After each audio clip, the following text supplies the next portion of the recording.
Hi, this is just a little video to help me in my learning process currently.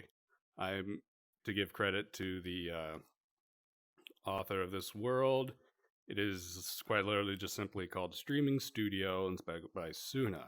My avatar is called The Good Dragon and it is by, let me view the details. It's made by Kai Shin. So, it was a public avatar I found in uh, one of the avatar searching worlds in VR chat.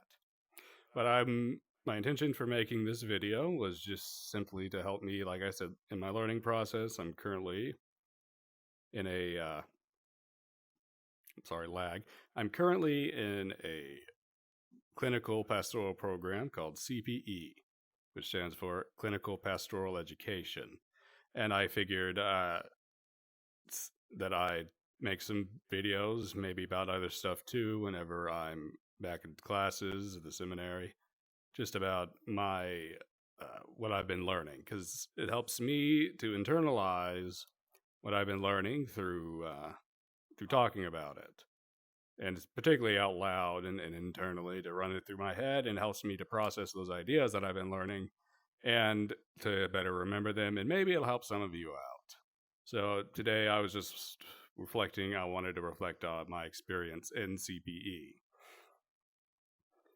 So CPE, like it says, Clinical Pastoral Education, and it's for people who want to get into spiritual care in a clinical setting, that is like in a hospital, to get some more experience in that sense.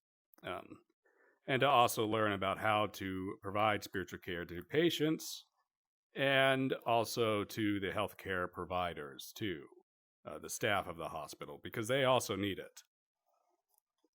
So, first off, what is spiritual care? Because spiritual care, well, with the word spiritual can have a lot of connotations to it. Because most people equate spirituality or, spiritual like care to religion, essentially. Whether that be Christianity or Muslim or something like that, but that's not the case at all. CPE and what we're trained in is specifically an interfaith kind of care. So it's not following any particular kind of religious system or any particular thing, although I will say, from my experience, there are many Christians who end up doing that role of a spiritual care provider in a hospital. But I've seen other ones too. There were a couple of Buddhists in one of my groups. There was also, I think, one of the hospitals I'm an intern at. There's an imam, there's a rabbi, there's one lady who I'm currently in a group with right now. She's a yogi and she's also a licensed music therapist. So you get all sorts of people, and it's not strictly a Christian thing. So, what is spiritual care? Spiritual care is a particular form of care that considers the person's internal state, like their soul, the state of their soul. That can involve like the emotions, how they're doing mentally, how they're doing physically, and things like that. It's focused, and also on the existential aspect, like why am I going through this? What am I? What's the meaning of what I'm going through? What is my own personal role in life? So it's a very kind of complex thing, but it's also very important for holistic care of the patients and for the well-being as well of the healthcare providers and the staff of the hospital. So, and there have been studies done, and studies that I've read myself, that shows that providing spiritual care in a hospital setting alongside the physical and mental health care as well is important for patient recovery. Patients who have had their spiritual needs attended to have shown better outcomes in recovery, and they recover like quicker, they're more likely to recover, and they're more likely to have a positive experience during their time in the hospital. On the staff side of it too, it's shown that staff who have had their spiritual needs tended to, in the work setting at least, have higher rates of retention, higher retention rates, higher job satisfaction. And so there is a need for it, and it's been becoming a lot more popular. There was a sort of a rediscovery of the need for spiritual care in a hospital setting. Because it used to be a lot more popular back in the Middle Ages. You see, there's part of it, the hospice, hospitality, things like that, and the spiritual needs were done also by the healthcare providers.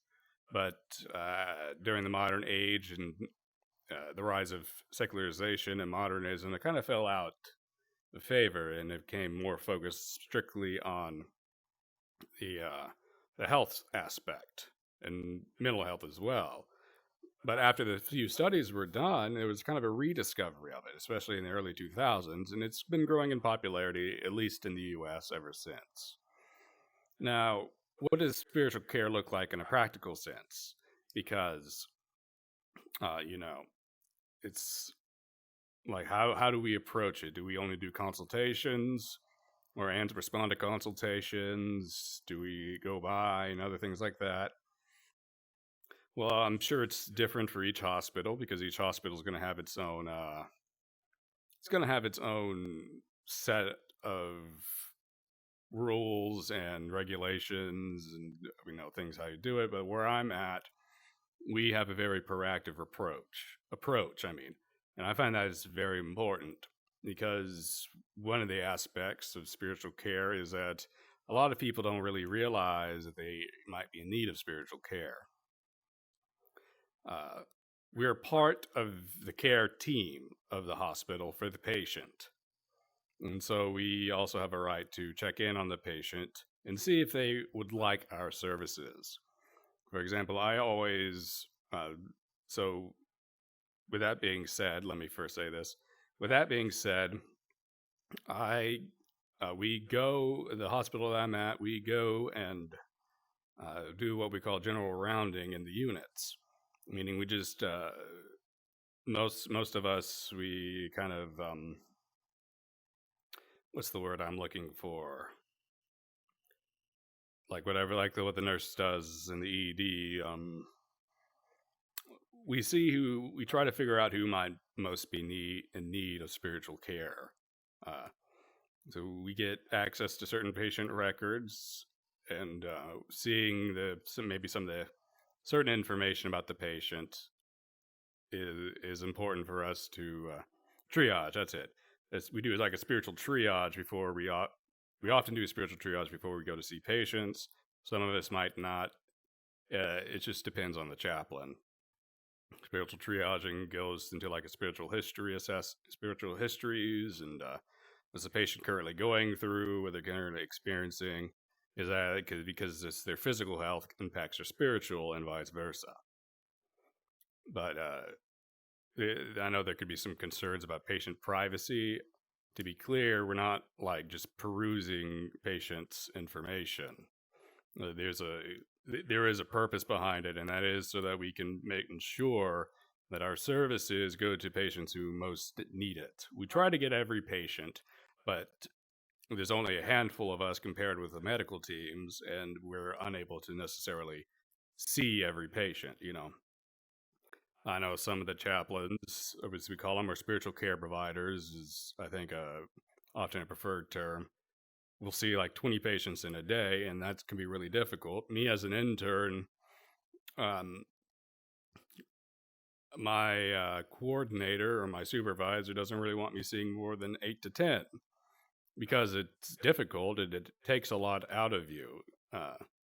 Like emotionally and mentally, you get real exhausted. When I first started, I would only see around maybe 4 patients, and by the end of the day, I was just exhausted. It was difficult, but I built up my stamina since then. So now I've worked my way up to seeing 8 to 10, although this past week was a pretty rough one with a lot of patient traumas, and I won't get into that aspect of it.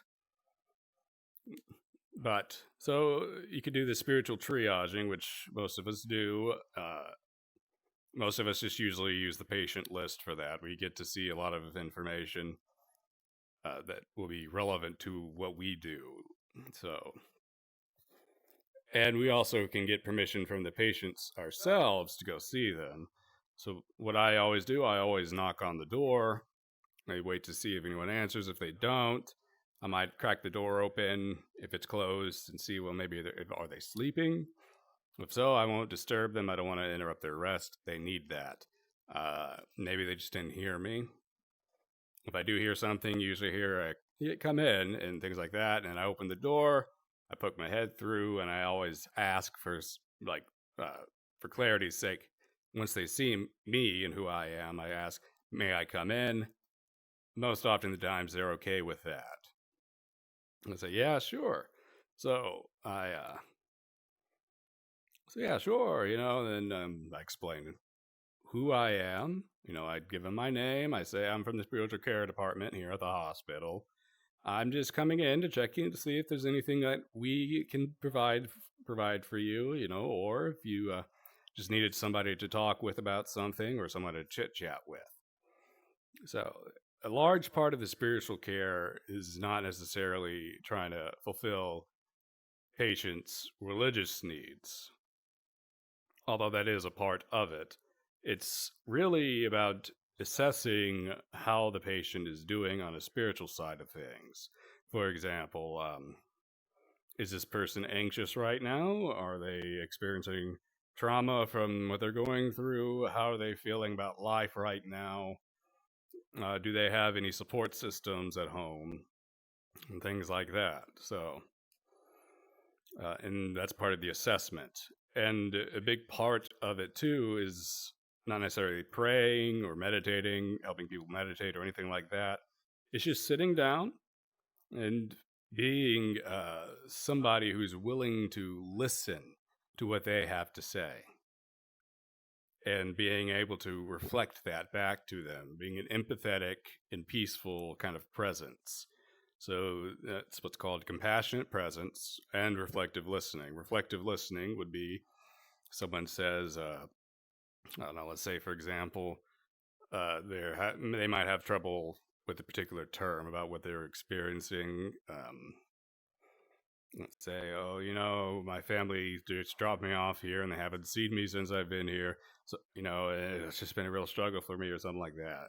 Let's say someone says that.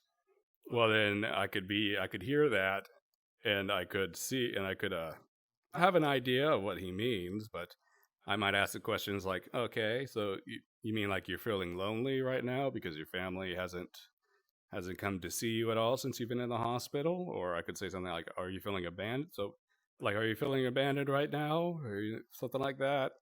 And what that serves like two purposes. One, it serves a purpose of ensuring that I'm hearing what they're saying and understanding what they're trying to communicate. And two, if it is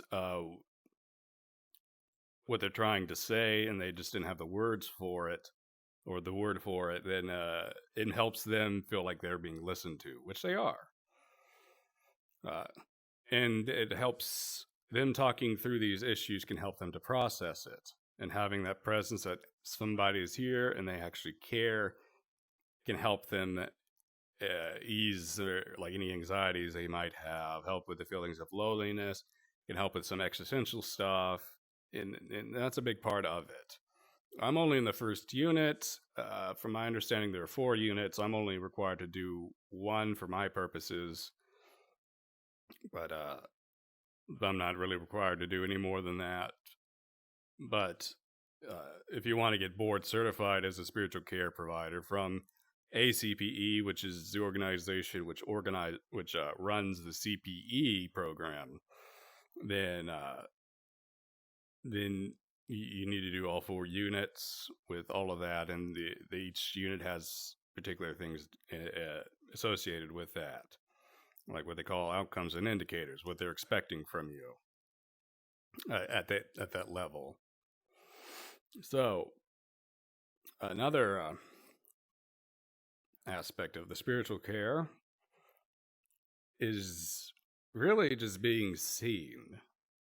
I've come to understand that now, that you don't even have to do that much. Say, like a code blue is called, which basically means a patient's gone into cardiac or respiratory arrest. A chaplain shows up at least at my hospitals, and they and as a spiritual care provider, we're not allowed to do any of the medical stuff. Naturally, that's not our dealing. That's for the response team to handle.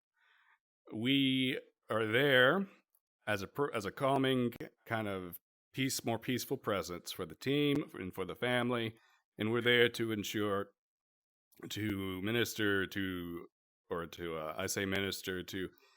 assess and check in on the family, make sure that they're doing okay emotionally and existentially, especially in such a high stress situation. It can be difficult, and also to check in on the team too, particularly during it. If you get a chance, or after it, say the patient passes, that's difficult for the team to really handle. And it could take a toll on them too, emotionally and spiritually. They go into grief as well, and they might need somebody to process with. So, but whenever we're just doing general rounding, that's not always the case.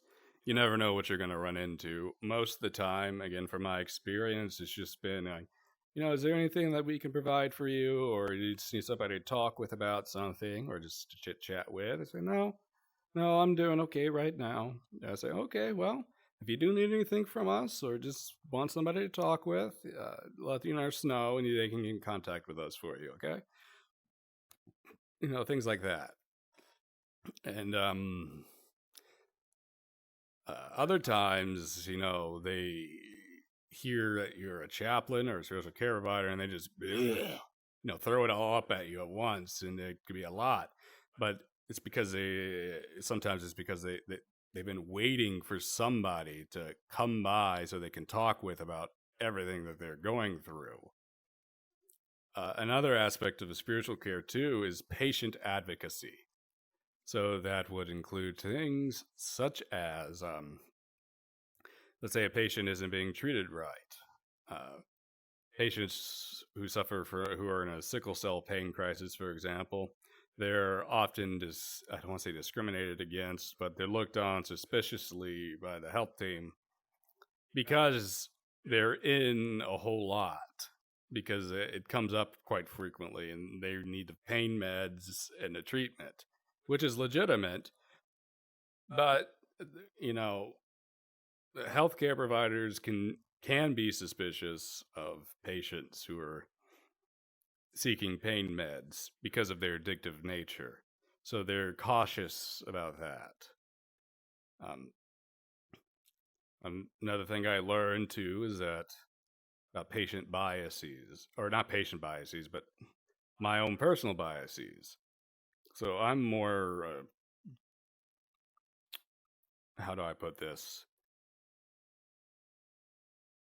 It gets easy to get certain preconceived notions when you hear the word biases, especially when it comes to dealing with people, because I think in the U.S. these days it often goes to the idea of just like socio and ethnical biases, but that can be part of it, but it's not only that.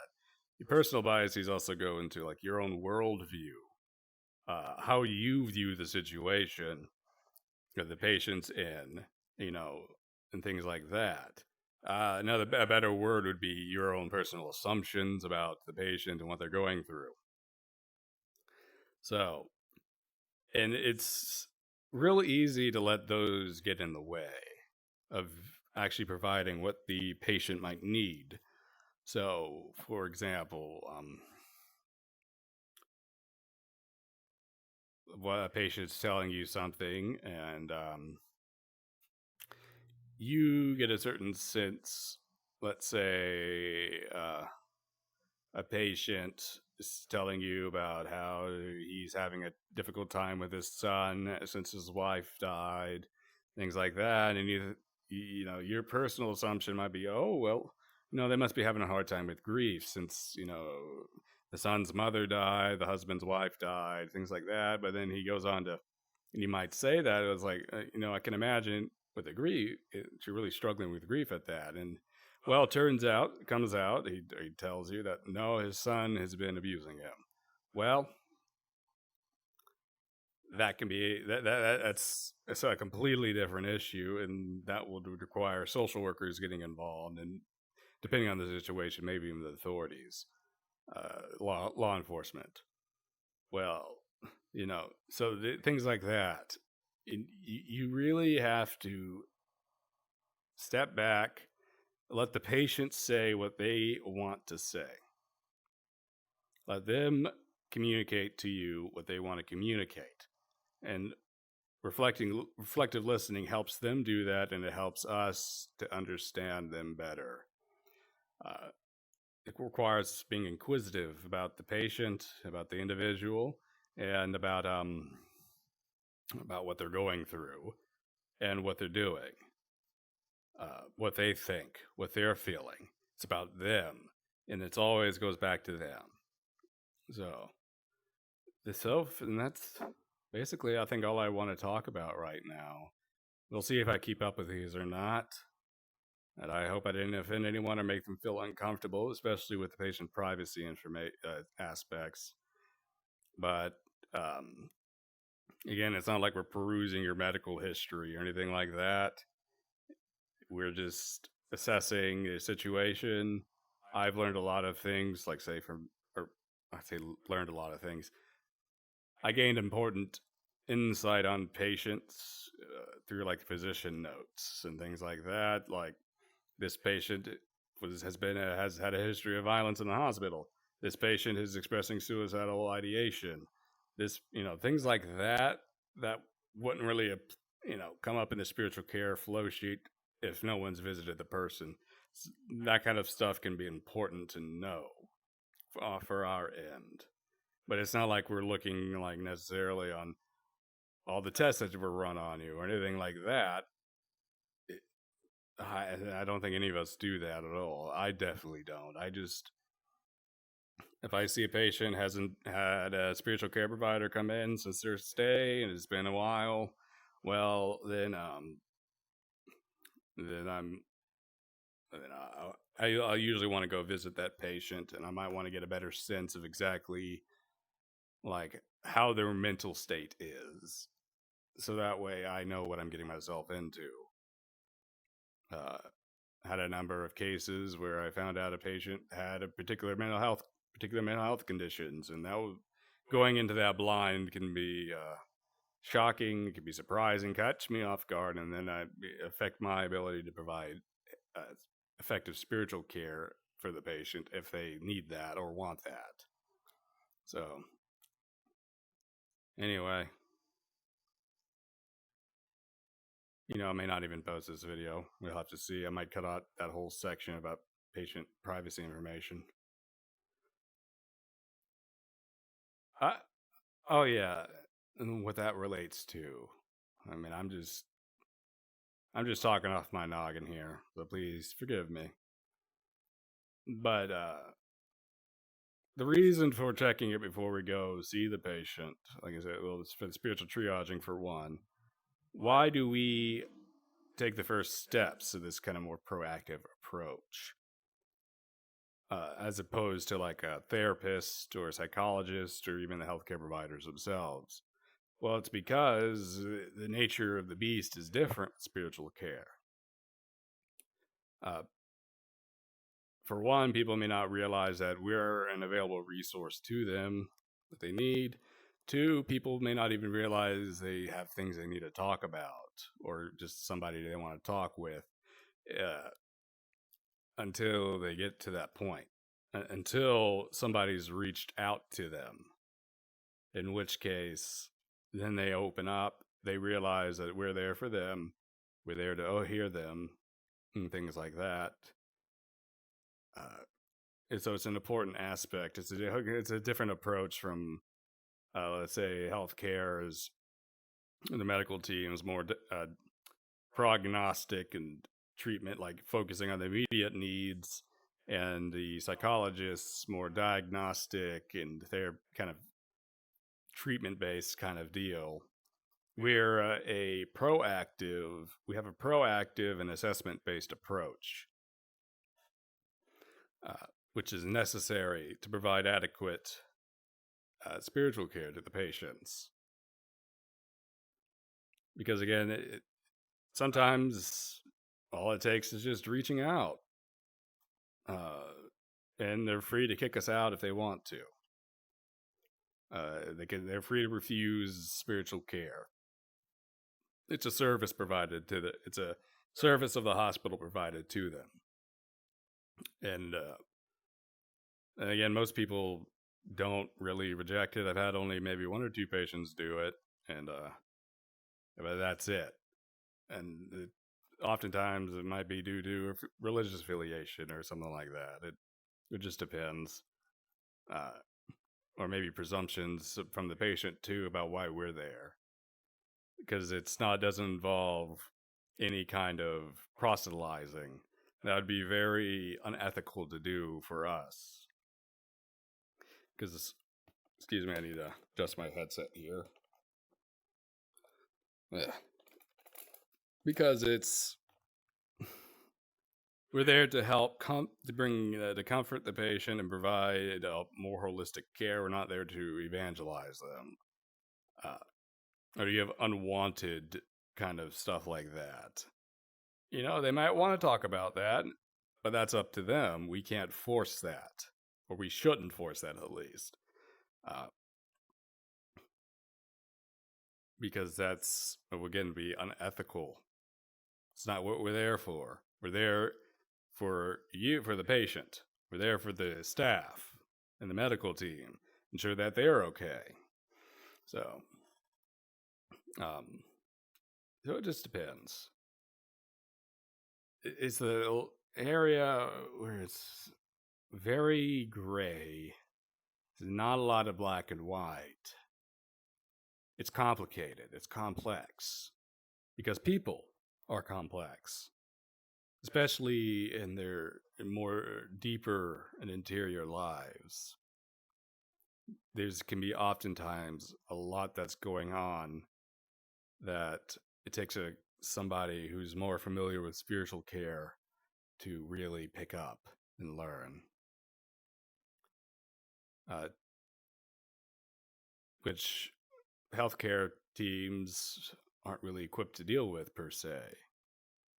And psychologists where they may not psychologists, psychiatrists, mental health specialists may not actually particularly focus on those aspects. Although it all feeds back into each other. They all affect each other. The physical health affects the spiritual health and the mental health. The mental health can affect both the spiritual health and the physical health.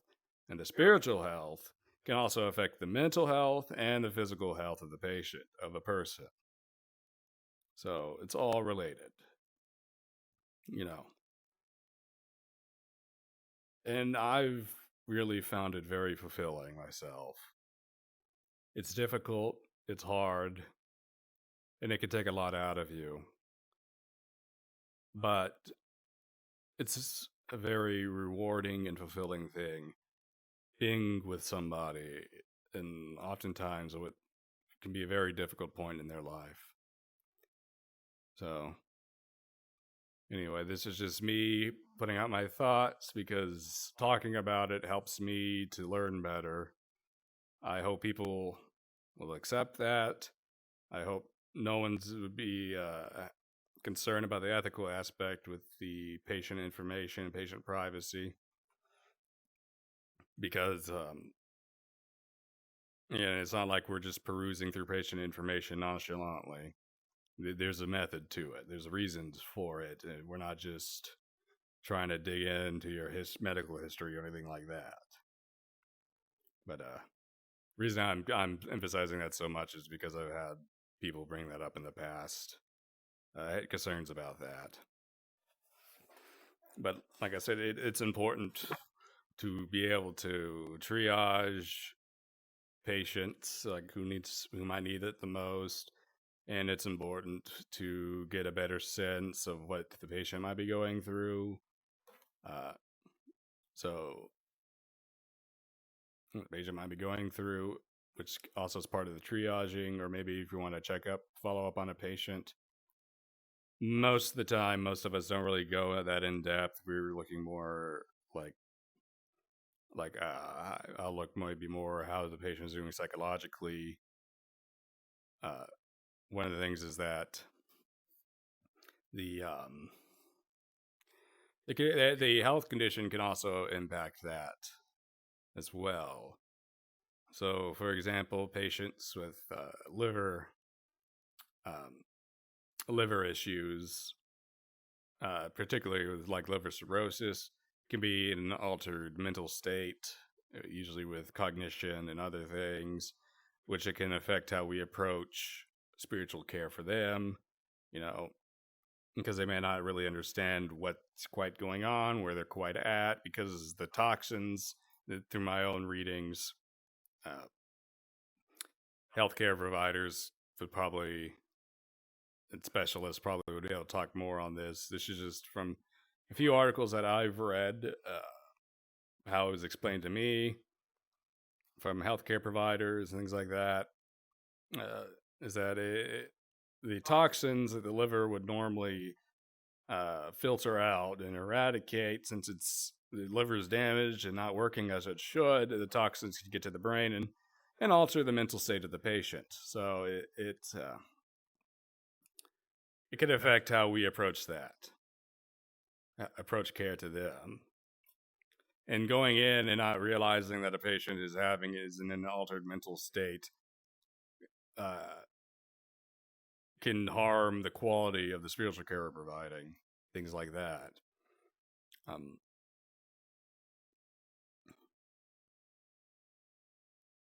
So like I said, it's a gray area. It can be very unclear at times, and that's scary for a lot of people. And it can be worrisome too. But again, it's because spiritual care is complex. People's internal states, spiritual states are complex. People are complicated.